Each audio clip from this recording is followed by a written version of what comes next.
ท่านผู้ชมเมื่อกล่าวถึงสถานที่ท่องเที่ยวของแขวงเวียงจันทน์นอกจากอยู่ที่เมืองวังเวียงแล้วอีกหนึ่งเมืองที่นักท่องเที่ยวทั้งภายในและต่างประเทศให้ความสนใจก็คือเมืองเฟืองแขวงเวียงจันทน์ที่มีความอุดมสมบูรณ์ทางแหล่งท่องเที่ยวซึ่ง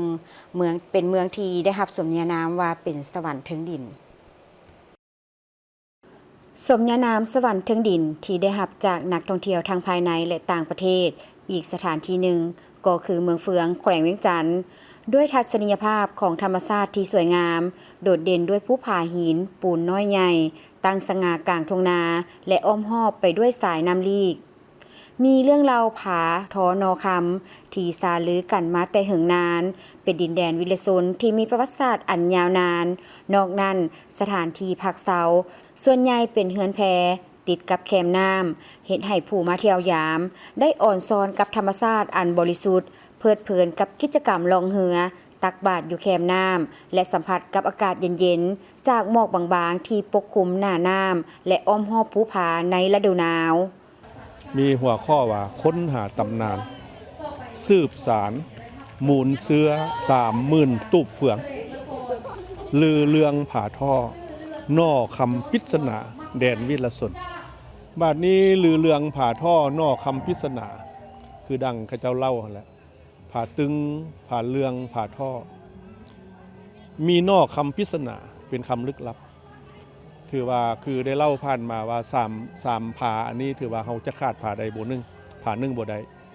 คือดังเฮานึ่งเข้ามันต้องมี3ก้อนเศร้าขาดผาใดผานึงบ่ได้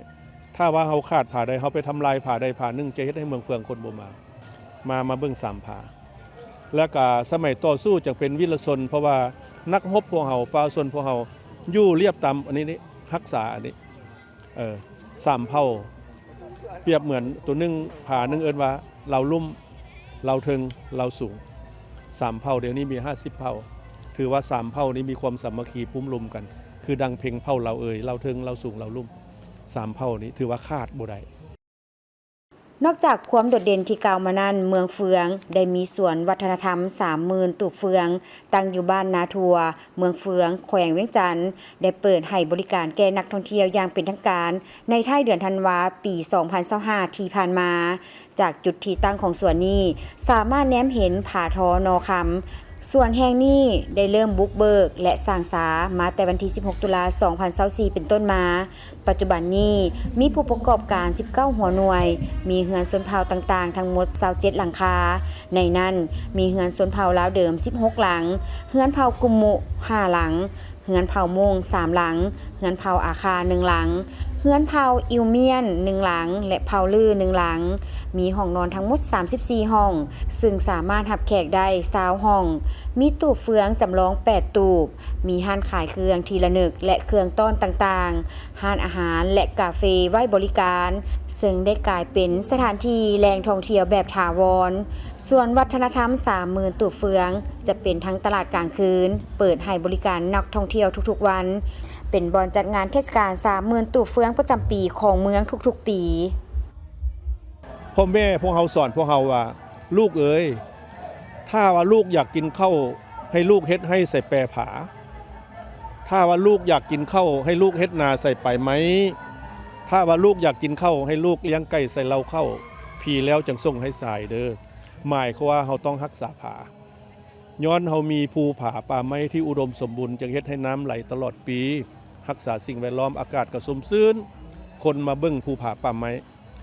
ย้อนเฮามีผาท่อผู้ใดมากับมาเที่ยวผู้ใดมากับมาเบิ่งคนมาเบิ่งข้าพเจ้ามาเมืองเฟืองข้าพเจ้าติดใจหลายข้าพเจ้ามาแล้วจะมาอีกและจะส่วนหมู่มาอีกถ่ายรูปออกไปผาท่อนอกคำผาตึงผาเลืองออกไปส่งไปทั่วโลกคนลั่งมาเบิ่งผาหมายความว่าอันนั้นแหละเฮ็ดให้ใส่แปรผาเฮ็ดนาใส่ไปไหมคนโบราณว่าให้เฮาว่าเป็นปริศนาให้ลูกรักษาภูผาป่าไม้พัฒนา30,000ตูบเฟืองเพราะมันเป็นดึกดำบรรพ์ของเมืองเฟืองของเฮาเนาะก็เลยว่ามาพากันมาสร้างมาสร้าให้มีมูลเสือต่อไปนะแล้วภาครัฐเพิ่นก็ผลักดันให้สร้างให้สาบ่ให้ปะฮิตของเก่าของเมืองเฟืองนะว่ามันมีดึกดำบรรพ์มันมีแต่ปู่แต่ย่าแต่พ่อแต่แม่มันมีเนาะ30,000ตูบเฟือง บ่ให้ภาครัฐเพิ่นเสียใจว่าได้ให้พวกน้องมาสร้างมาสาแล้วต้องเฮ็ดให้ได้แล้วทางเฮานี่ก็ดีใจที่ว่าเพิ่นซอยเฮานี่ก็เช็ดความสุดความสามารถของเฮา